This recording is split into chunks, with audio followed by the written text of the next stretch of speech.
三国志8 Remake 威力加强版是一款武将制历史模拟游戏。武将制顾名思义，就是玩家会扮演一名武将，以个人角度出发，让玩家模拟身在1800年前的历史三国。既然是以个人视角，自然会有不同身份。你可能是一城之主的太守，可能是听上司指挥的一般人，也可能是流浪军的首领等，还有很多种不同身份。这次三国志8 Remake 威力加强版特别加强差异化了不同身份所能做到的事情，让不同身份都能发挥自己的强项。其中制造身份差异的就是这集主题。要选出最强宝珠之前，先来快速介绍一下这次贯穿威力加强版核心的宝珠系统。三国志8 Remake 威力加强版一共有在野、首领、一般、军师、太守、都督、君主、二汉、五人、文人，以及全身份共通的宝珠30颗，共185颗宝珠。在野宝珠适合想玩经商当收藏家的玩家，一般身份的宝珠跟好同事最有效率的一起训练，跟亲朋好友分享你习得的秘诀。军师宝珠适合喜欢做幕后出谋划策的，在战场和平定发挥影响力的人。太守宝珠就是派对咖玩家，从方方面面搞好人际关系，达到管理好城池的目的。都督宝珠善用特权、武将调度，强化军事战斗力的统帅。君主宝珠格局更大的全方位加成效果。二汉、文人、武人这3个则分别对应到游戏内的2名、5名文明系统。这么多不同种系统的宝珠，玩家同时可以拥有3种宝珠的功效。第一种共通宝珠，不论玩家状态或身份都常驻的宝珠效果。第二种身份宝珠，根据玩家当下是什么身份，就会切应到相对应的宝珠，不能自行变更。第三种辅助宝珠，辅助宝珠有5颗有效的宝珠可以自选，最基本的是二汉、武人、文人这3种，这3种宝珠跟身份无关，因此只属于辅助宝珠。除了这3种，也可以选择曾经拥有的身份宝珠作为你的辅助宝珠，从在野、一般到君主都可以选，只是选了也只会有5颗宝珠生效。这种大圆就是辅助系统也会生效的宝珠，而这种就是一般的圆，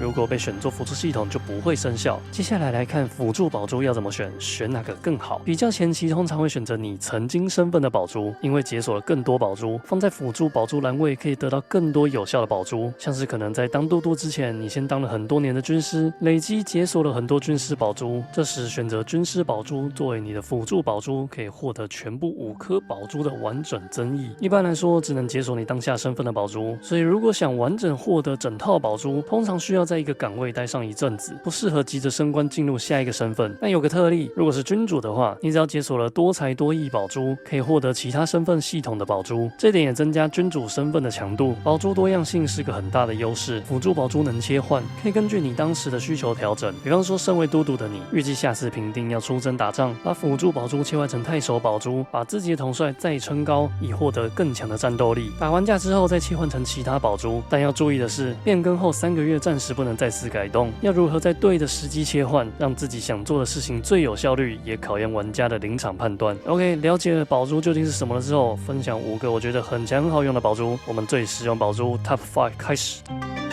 这次三国志8 Remake 威力加强版所有身份宝珠，我最喜欢的就是都督的宝珠，有把都督的假节做出来，让都督真正掌握应有的权利。过去武将制其中一个痛点是，如果你身份不是君主，人在前线遭到的武将忠诚度还偏低，却没有手段增加忠诚度，只能眼睁睁看着刚录用来的武将又被别人录用走了。这次三国志8 Remake 威力加强版可以透过转让特权，提升所属势力武将的忠诚。而这个特权呢，如果是老玩家应该知道，这就是过去武将制常出现的，你身为一般武将，在评定阶段想要有必定被批准的提案，就是要用上特权。这特权通常是要有出色的表现才能获得。三国志8 Remake 威力加强版也有保留这个设定，并以此为基础再往上推升，就是你只要有解锁特权待遇，都督每次评定都可以获得1次特权。如果有特权待遇强化，甚至每次评定都可以获得2次特权。这满满的特权就是本作都督大显身手的筹码。以上加忠诚度只是开胃菜，我认为最解放都督的是特权外交宝珠。过去我们玩武将制三国志最常遇到就是君主太雷，不知道在干嘛乱搞一通，像是我之前直播玩三国志10的陆逊，缺乏决策权，只能眼看着势力一路被打到灭亡，毫无插手的余地。或是我直播玩旧版三国志8的周瑜，周瑜人在荆州打仗，结果阿玄在后方运筹帷幄的是搞个反韩玄联盟。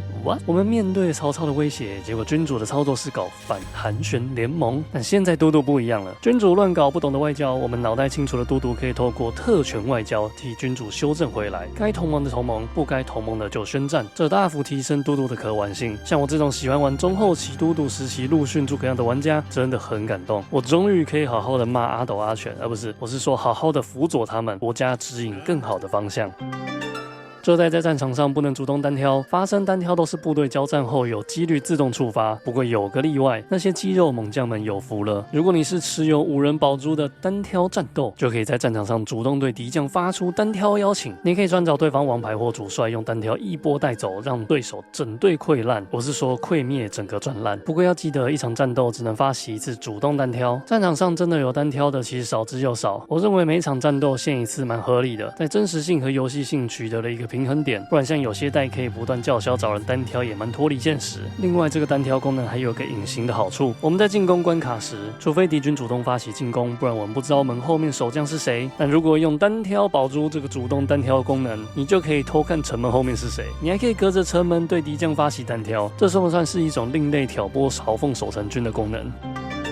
过去三国志系列再也能做的事情非常有限，大约就是等着决定要去哪间公司上班。但是这次三国志8 Remake 威力加强版透过宝珠系统，为在野人生增添不少乐趣。可以把自己玩成地方大佬，可以整天散播谣言，可以当猎人头，媒人帮人介绍工作，也可以玩成名品收藏家。其中我觉得最重要的还是经商，把自己玩成商人，或是说专业投资客。在野身份的人，只要解锁从投资商店开始，一路到经营有到小，经营有到大一系列宝珠，就可以到市场进行投资，获得高额的报酬。游戏内投资逻辑很简单，你投入市场的金额越高，你每季的收入就越高。谁说玩游戏的孩子会学坏？你看完三国志还可以学会复利效应呢。这当家长的是不是应该赶快用资讯栏连结买三国志8 Remake 威力加强版给家里的小朋友玩呢？理财概念从小培养啊，长大成为下一个鲁肃不是梦。不止在野赚大钱，再延伸上去还可以用你的钞票影响势力之间的外交关系。在野这个身份不再是完全旁观者，人在体制外依然可以透过浅钱的力量当个深层政府，当个在地有钱有势的世家大族。我觉得也是很有趣的玩法，体验各种身份的过程中都能影响局势的发展。武将制就是要这样才对，在野人不是好野人。实际的操作可以先从在野深耕一段时间，运用自己近乎无限的被动收入，大肆搜刮各地的宝物，存好第一桶满出来的金，再去公司上班或创业，可以让后续的工作仕途顺利很多。毕竟在公司的时候，大多时间都被工作占满，很难抽出时间做其他事。等等，怎么越讲越写实？不能太正经，一定有人认为玩个游戏我是来抒压的。来看看现实不能做，只有在游戏里才能做的事。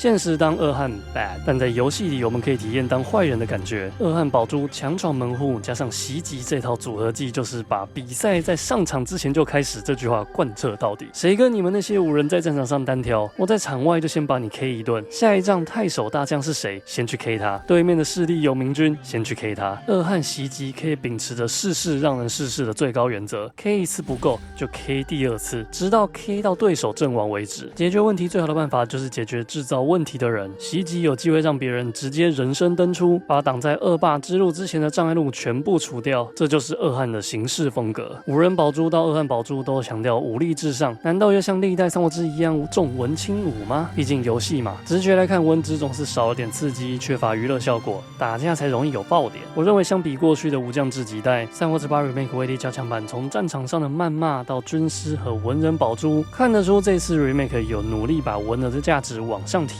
来看看超强的文人宝珠。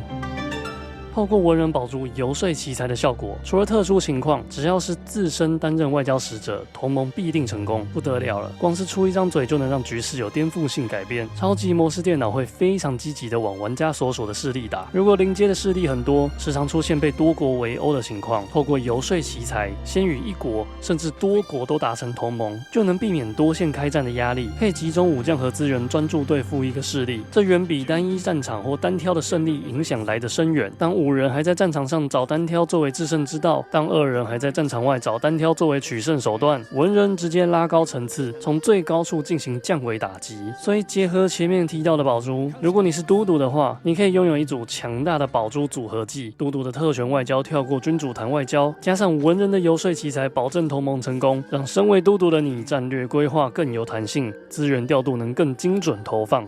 其他还有一些宝珠，说强不是多强，但我觉得也很有趣或很实用，像是嘟嘟的移动指示，每一季才一次的评定，每个战略批点数都很珍贵，不是人人都有鲁肃的深谋远虑可以无限调度武将配置。那现在有了移动指示的宝珠，嘟嘟也可以在评定阶段外调度武将，省下不少战略批。比方说刚打完一场战斗，前线有刚投降忠诚度低的武将，在评定可能被敌人录用走之前，就先调到后方，不让他们有接触的机会。又或是刚在北伐的主力大将，原本要下一次评定才能调回中原，下次评定才可以开始南征，但有了移动指示宝珠，就可以在评定之间就先调动，下一次评定就可以马上出征，这大大提升武将调度的弹性与效率。这操作甚至是奇才深谋远虑也做不到。再是军师宝珠的谗言，可以让其他势力的武将移动到后方，一段时间无法再移动，这设定也太有趣。当你5人或2汉单挑搞事打不赢别人，就用谗言送他去后方，军师不止决胜于千里之外，更决胜于口水之怀，好坏好赞。还有什么宝珠你觉得很好用的，记得留言跟大家分享。我们下次影片见，拜。